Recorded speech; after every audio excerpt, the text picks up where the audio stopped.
It is my pleasure to introduce to you the Director of Procurement from San Joaquin Regional Transit District. Sharon has been with us for a long, long time. We've been partners in managing the organization, and before then she was in Sacramento, right? That's You were in correct. Sacramento for how long? I was in Sacramento for 6 years. For 6 years. And so, believe me, the amount of reviews that we had in procurement have been successful because of her leadership. She is very well versed in compliance, in requirements, in documentation, you name it. Every time a reviewer comes over to the organization, she would bring out, and this is not an exaggeration, 20 big binders of documents. I don't even know what time she has to put them all together, but they all need to be put together. Procurement is about compliance, right? That's And so correct. with that, That's correct. okay, Sharon, let's start with some basic terminologies. Micro-procurement, what is micro-procurement? Micro-procurement is where you need one quote.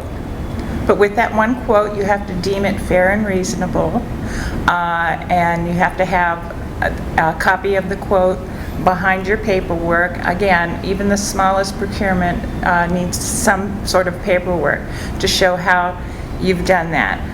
You also have to determine whether the price that you got is fair and reasonable. And that is something we document on our forms. We have one form that we use for micro purchases, mainly used over at parts and inventory, and the small dollar buys are done there. And that, you say fair and reasonable. How do you determine that a procurement is fair and reasonable? Compare it to past purchases of the same thing. You can go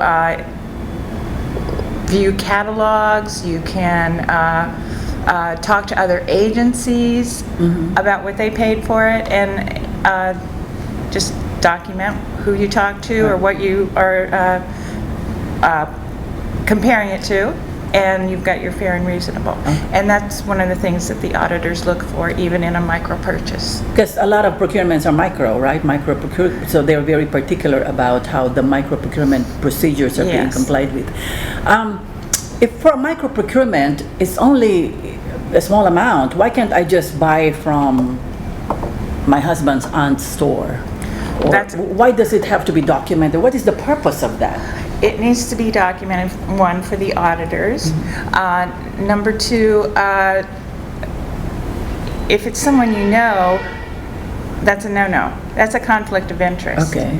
And so we can't go to anyone, I can't go to my Uncle Joe and say, can you give me a price on tires? That's written in our procurement laws. Okay. But written is mostly what the auditors want to see. They want to, when they come in and they audit your books, they want to see things in writing. We're trying to get them to look at just electronic forms. Some of them are a little old-fashioned, but we're making some progress. Okay. And in my mind, one of the basic principles of procurement is to ensure open and fair competition, right? That's the reason why they're requiring all these documents, even for a micro procurement. And if I could add to the micro purchase, so we go to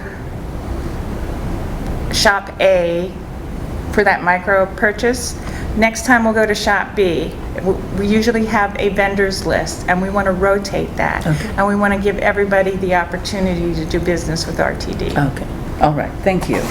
And so that has to be documented so that we cannot be accused of favoring a vendor over another. That's correct. Without any basis, right? That's If the correct. basis is something that we can justify, be it, right? And what about formal solicitation? What is it? A formal solicitation is a solicitation that must be advertised, either in a publication of general circulation. We can go to publications, transportation publications. We also put a notice on our website. We have a Procureware website where we upload the solicitation documents, post the public notice, select our pool of vendors for that category, and we send it out. Okay. And what constitutes a formal solicitation? When does it become formal? There's different thresholds in this case because of our legislation.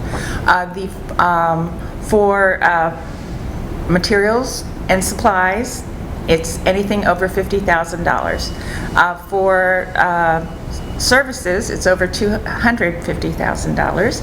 And for public works or construction, it's over $3,000. And that's our own legislation. That's our own What about the legislation. federal legislation? The federal legislation guidelines are now at the $250,000 level for all of those items. All right. Yeah. So we're in a dark spot, Yeah, right? yeah. 6,000 for public works. 3,000. Oh, 3,000, not even 6, 3,000. Yes. So if the organization has, in their enabling legislation, any procurement limitation that's stricter than the federal guidelines, that will prevail. That's correct. And the course of action in order to change that would be to amend their legislation. That's correct. Okay.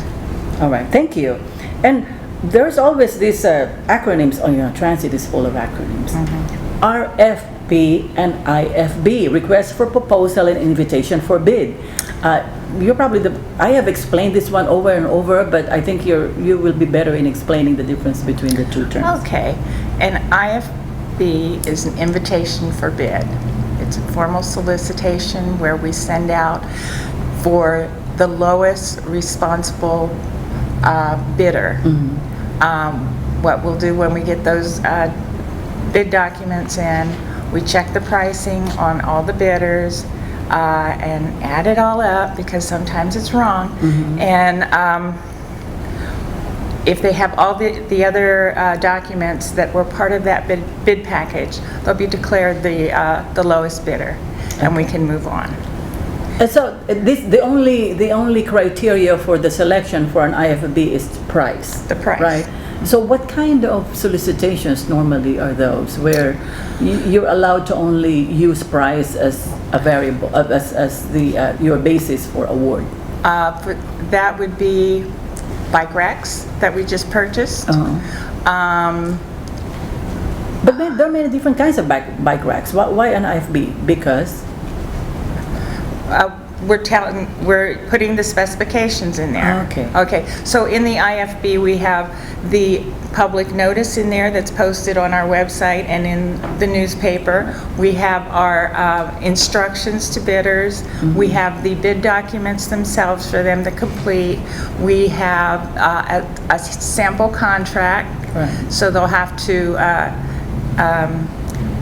review that contract and know exactly what they have to enter into. And then we have the specifications section. And the specification is so concrete and unique that there is no approved equal, or in No. order for it to be an IFB. When we write our specifications for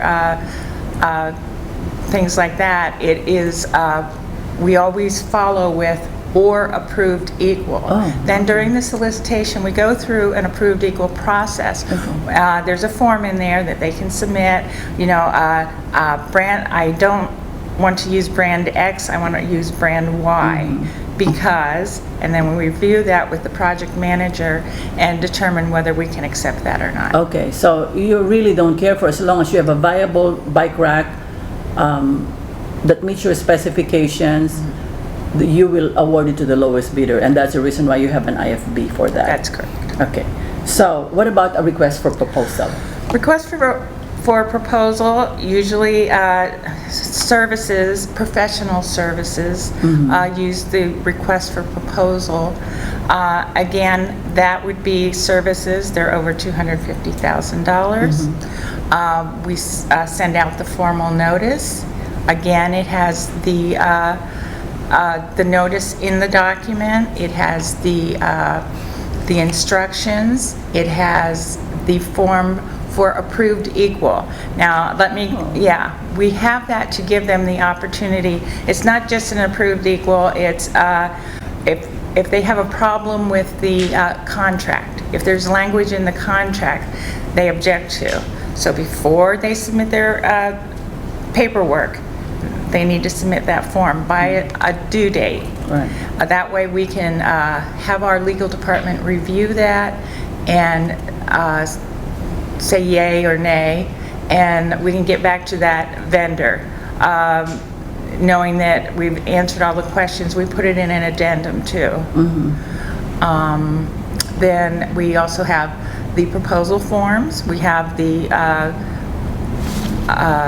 scope of work and what we want this vendor to do. How we're going to pay him is real important too.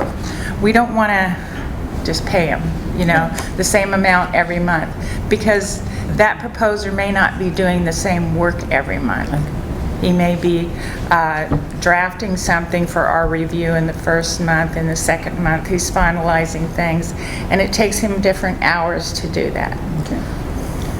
And your award criteria, you have an evaluation criteria that's other than price, right? For a request for proposal. That is correct. We have an evaluation. We develop an evaluation team, either internally, or sometimes we go out and ask other agencies to participate too. But we do written evaluations where they would review the documents that were provided by the proposers, and they would grade them. And sometimes we hide the price because we don't want the price to influence the evaluation. So we have a grading system for each of the dollar thresholds that are in the different proposals. And we can come up with a calculation. Okay. And there's also this letter of interest or letter of qualification. What are they? It's just we're interested in doing work with you, but we can't define the work at this time. We just want a pool of vendors to be on hand. So we do that with our pool of attorneys. They give us their qualifications. It goes to our legal department, and they go ahead and say yes or no to those legal services. And then we also do it for design and engineering. Design and engineering, we have small projects, little pools of projects, and so we will award a contract, and then as a design is needed, we will go out to that pool of engineers, and based on the type of engineering that they do, we will reach out to them. But we still follow, it'll be a task order within a contract. So we still have to, if the task is going to be over $250,000, because we only give them an estimate over the time of the contract. So if, for instance, it's over $250,000, then we have to do a full form of solicitation. But we do, let them know that this is out here for proposals. With the smaller ones, we reach out, like I said, to those type of engineering firms that we need, and they submit a proposal to us, and we award a task order under the original contract. Okay. Interesting, though, that this letter of qualifications can be used to award on-call contracts. That's correct. Right, but it still has to be evaluated as to their qualifications. And then if you need that expertise, then you have a contractor that matches with your need already. That's correct. And when you're reviewing the tasks, reviewing the proposals received by engineers and so forth, they don't give a price in the proposal. They give a separately sealed price for the task order. And that's by law that we do that. Now, when can we not solicit? When are we allowed not to actually do any type of solicitation, even your requirements for micro-procurement? We have a P-card program. Okay, and staff who use the P-cards, for instance, our facilities department, they need to get something fixed real quick. They can go to Ace Hardware and use their P-card. When we do some piggybacks and state contracts and... Yes. I recently did 3 separate bus purchases on piggyback contracts, and that is a contract that someone else has solicited, but they came to us and said, hey, how many buses do you think you'll be needing in the next couple of years? And we give them an estimate. Usually our maintenance superintendent does that because he knows his inventory. Yes. And we are one of the firms on the list that can use the piggyback contract. So we have to be named in the contract. That's one requirement. We have to be. With the CalAct contract. Okay. Yeah. The Commonwealth of Virginia had a piggyback contract for Gillig buses. We weren't named, that they just called us a public agency. Oh, okay, and so that can be allowed? Yes. Okay, and then there is also this emergency situation. What is emergency in the eyes of the feds and the state that will allow us not to go through any type of solicitation? Okay, the pandemic is perfect. Right. We need supplies, we need masks, we need sanitizer, we need shields. We can go out and get it. Okay. And FEMA has told us what the rules are regarding that. Okay. I just did one where I had my staff write a sole source. And what the reasoning was is because of the pandemic. Yeah, sole source. Yeah. And you just mentioned the terminology, sole source and single source. What is the difference? Sole source is only one person can do it. Okay. Single source is I put out an invitation to bid, Right. or similar document, and only one bid comes back, and everything looks fine, it's fair and reasonable, all the paperwork's there. That's a single source, Okay. because we're giving other bidders the opportunity. We know other bidders are out there. Okay. The other thing we can do, we can resolicit if we think it's in the best interest of RTD. But a lot of times, the one bid is within the budget that we have established for the project, so we usually move forward. So you can move forward with a single source after your efforts to formally solicit have failed, right? Correct. Okay. And there is also a form that you have us fill out when there is a sole source, a single source justification. Right. Why do we have to do that? If we have to document it for the auditors, of course, and we just need that documentation that shows why we're doing a sole or single source. Okay. So that's highly reviewed, right? When Yes, you have reviewers, they always look for Yes, we love those auditors. single source or sole source justifications. So what audits are you subjected to in procurement? Oh, in procurement, we're subjected to the triennial audit by FTA. That's every 3 years, and I can say with a smile on my face that my department has passed every single triennial audit that I've been with. And Yes, and I can attest to that. Thank you, Sharon. and we have the procurement system review. Yes. I'll give you an example. Many years ago when I joined RTD, there was a procurement system review, and there were a lot of deficiencies.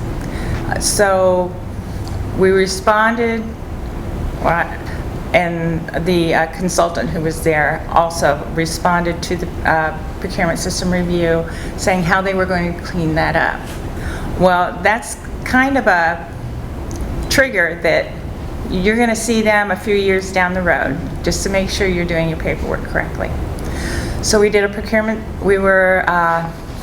I was short-staffed 2 years ago, and right after the 4th of July, I got a phone call and said, we're going to do a procurement system review. And that's a random review. That's a random review. It's not every so many years. It's just, we choose you this year. I go, I'm so swamped right now. And they don't take any excuses. So anyway, they came in, I gave them all my documentation, and by that time I hired some staff, but it was my documents that were on the table. And so they went through those with a fine-tooth comb, and in the end, the overall review was a 93%, That's pretty good. which is amazing. Amazing, yes. Yeah. Okay, and then you also get audits from the regular external auditors, correct? Yes, we do. With only a few days' notice, I get, oh, the auditors are going to be here, and they want these files. And the reason why procurement is highly audited is because you're in charge of making sure that the organization is complying with all the procurement requirements governed by those specific funding sources, particularly the federal. That is correct. If I don't do my work correctly, we don't get money. Exactly. That's why, in addition to grants and IT and finance, procurement is always the next step. Yes. To make sure that we abide by the principle of open and fair competition, and it's well documented. And if I could add to that, we work with grants on each and every solicitation, mostly the formal ones, but they tell us, they identify the funding for us, so we know what terms and conditions to put into our solicitation. Well, thank you for connecting the dots again. She did again, procurement and grants. So when the auditors go, or reviewers, special reviewers go to your office, what specifically do they look for? I think you've alluded to some of them, but just to repeat. They look at our checklist, and I'm proud to say there were a number of consultants over the years who have asked for this checklist, and they give it to other agencies. They look for the requisition approval, if it went through the approval process like it should. So we have a copy of that in there. We have to have they want to see how we're awarding the contract. So we have a whole checklist of things. We have our FTA certifications in there. We have we need to show them when we have a bid opening, the public is allowed to attend. They want to see that sign-in sheet. It's very important to them. We need to,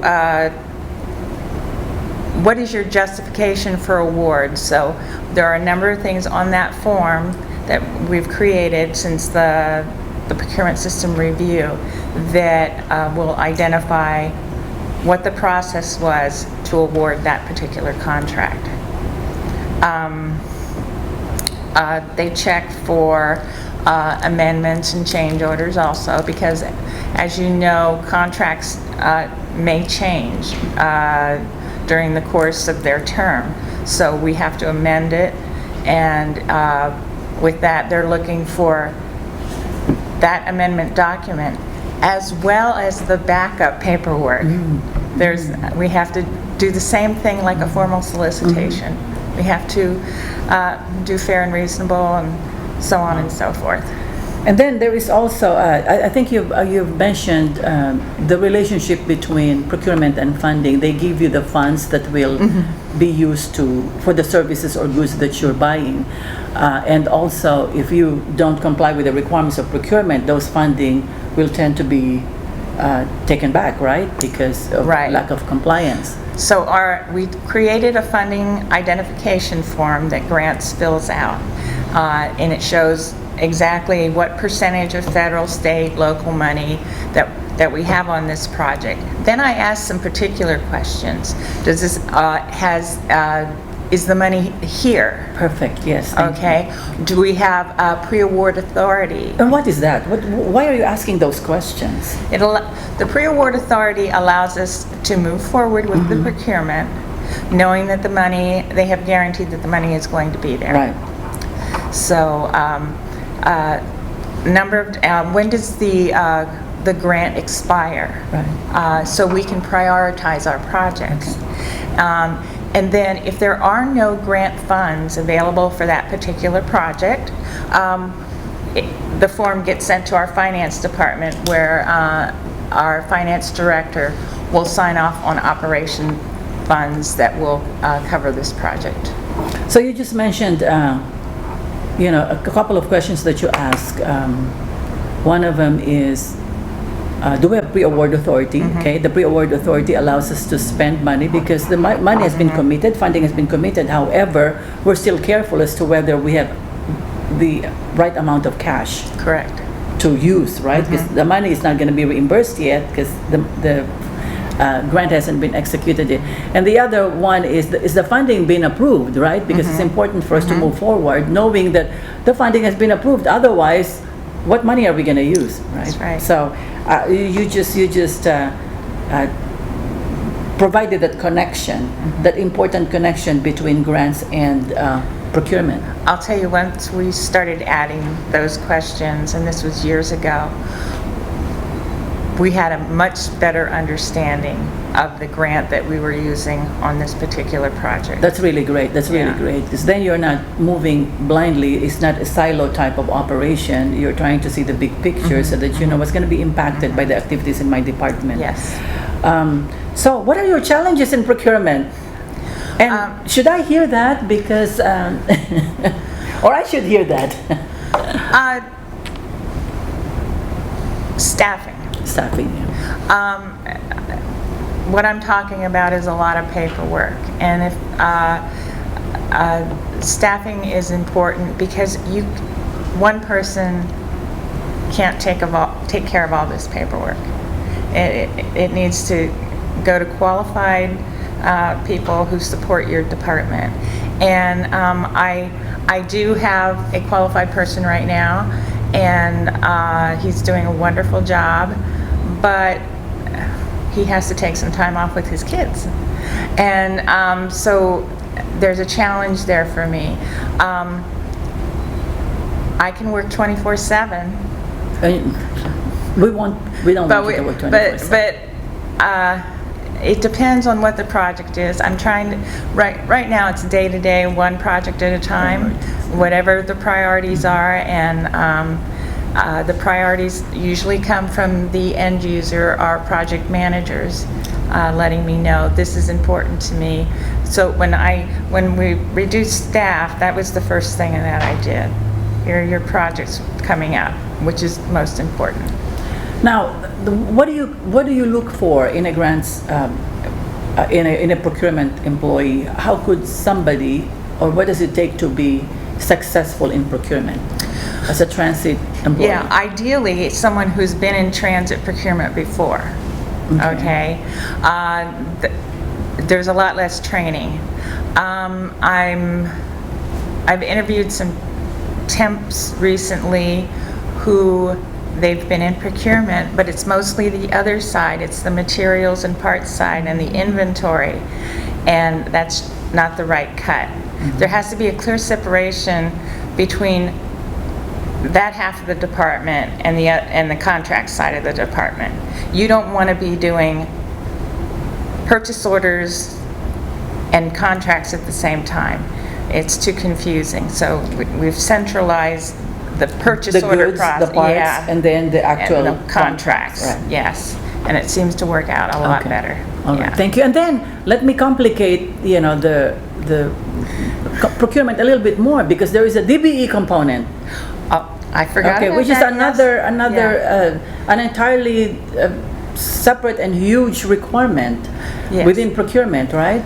The Disadvantaged Business Enterprise Program, it's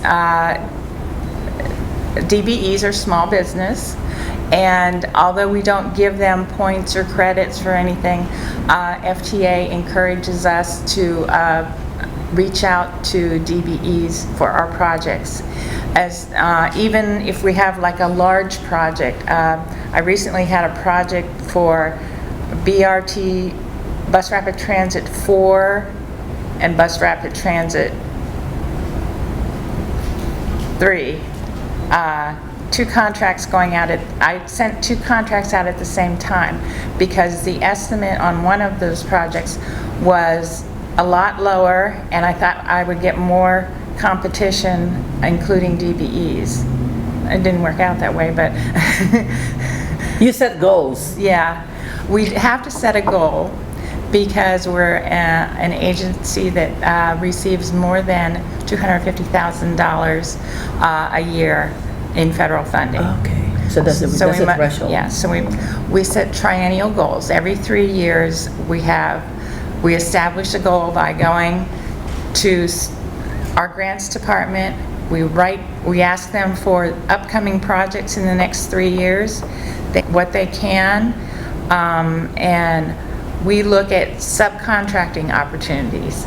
And those that have subcontracting opportunities, we look for DBEs who can do that work. And then we go to the census and see how many in the census actually do that work.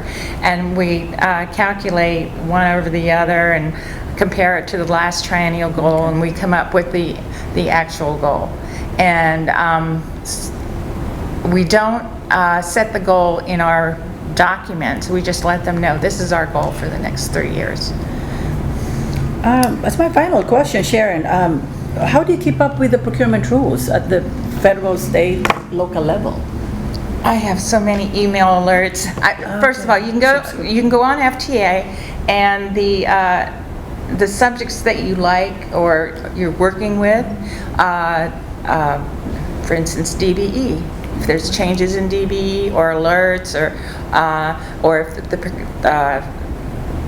the procurement rules have changed, like when the thresholds came, I got an alert. Okay. So I was like, oh yes, I'm running with that one. And but that's good. There's a mechanism to provide you with new information about the requirements. Right? We also we talk to each other in procurement.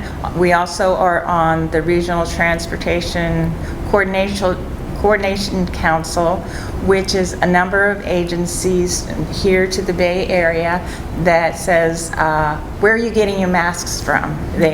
And everybody's emailed, and we can all email back. It's like a chat box. Right. Okay. Someone's looking for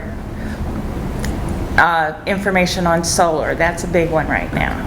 And so we just share our ideas. And that's the beauty of the industry, right? We're a very collaborative industry, and we have our network of professionals in the same field that we can turn to, and we're not necessarily competing with each other. So we are open in sharing information. Yes. Well, thank you very much. This is really a good subject that I think a lot of participants are not very familiar with, and they just, we just want our services here, we just want our goods here, we just want our procurement to be done, but there are a lot of compliance rules. And you want someone who's passionate about doing it. That's right, exactly, just like Sharon. Well, thank you very much, Sharon. Thank you.